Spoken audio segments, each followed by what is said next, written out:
Hi everyone! In today's video, I am going to customize this purse that I got off Temu. Sorry if you hear a little bird outside, he is a chatty catty right now. I want to customize this skull purse. I did get it off Temu. I forgot what I paid, if it was like a $9, $10, maybe $6 purse. I'll put it on the screen. This is the fabric my friend sent me. She had a little bit left over and I was like, you know what? This is the perfect purse for it. However, it does run a little short in its measurements compared to this purse, but that's okay because remember, I usually tuck fabric into a seam in the middle. That way both panels will be facing the correct direction since it is one piece of fabric. However, as you guys can tell, the skulls switch on their own. So I'm gonna make my own seam, and how I'm gonna do that is this purse came with its own strap, which this is great quality. This is an amazing quality strap. So I'm gonna keep that one as is. And then I had gotten another purse off of Temu, which was a heart one that I also plan to customize. This is the strap that it came with. So this one's not the best quality. So therefore, I'm gonna sacrifice this strap and then I can share this strap between the two purses. Realistically, I can just rock this as is. I don't need a strap with it. But getting back to the point, what I plan to do is I'm gonna use E6000 glue. I think I actually have a knockoff version, which is like B7000. I'm gonna glue this across here and also across here. So I'll have this chunk just exposed like that, and then I'm gonna go through and paint it with black leather. I don't necessarily want the bottom of my bag to be jaws of skulls, so I rather it just be a solid black bottom. After the glue is set, I'm then gonna go through with a really good needle. I'm gonna go through whichever ones I have and meticulously sew that line and that line so it's super secure, and that way I have a seam at that point to tuck into. So that's where the fabric will tuck into. This will be all black, this one will be over here, and that's where the fabric will tuck into. And by cutting off those several inches, also side note, love that we have those metal feet. Cutting off those several inches will make it so that way I have more than enough fabric to work with, so I can definitely customize this bag. So let's begin. So first up, as always, I am using Angelus, I don't know how it's pronounced, but they're white leather paint just to cover up any dark spots. You don't want that original paint to come through on your fabric. And next step, covering the bottom of the bag with black leather paint. I don't show it on camera, but after this is done, I do seal it with that Angelus brand acrylic finisher in a high gloss. So that's what we're looking at right now.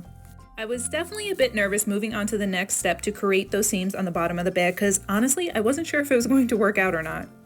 Fortunately though, I was able to tuck in that leather strap to the actual inseam of the bag, which is what we're seeing right here. If I wasn't able to do this, the strap where it meets the bag, it would kind of sit at a 90-degree angle. I don't know if that makes sense, but it just would not look finished. So I'm happy it worked out in the way it did.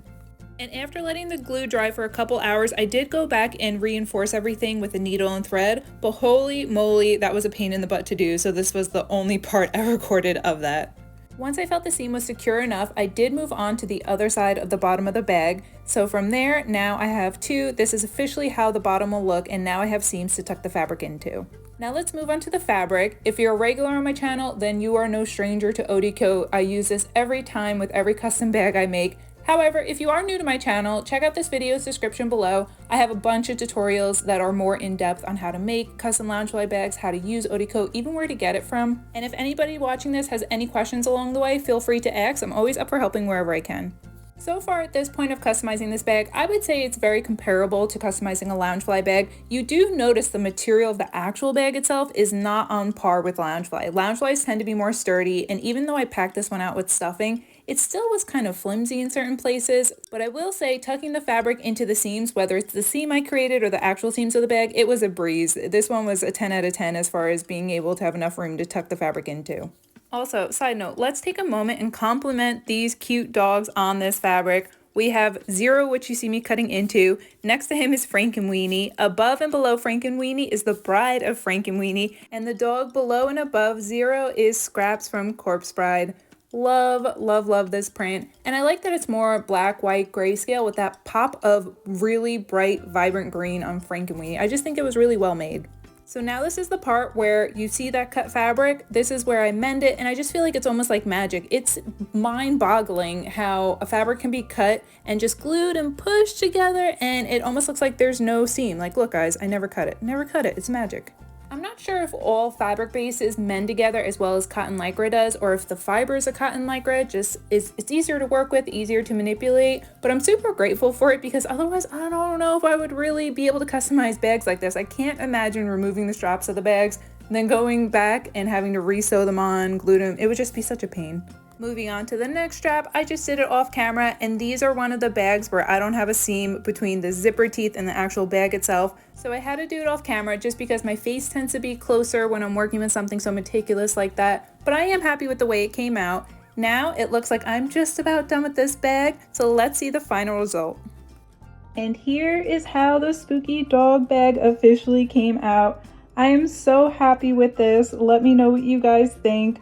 I love it, love it. It was the perfect amount of fabric to use for this bag, especially with creating the, I'm gonna call it a false bottom, but I guess a false seam, whatever you wanna call that. I'm glad it worked out. I figured worst case scenario if it didn't, it was just a bag off of Temu. Thanks for hanging out with me today. If you want, feel free to like and subscribe. And until next time, bye friends.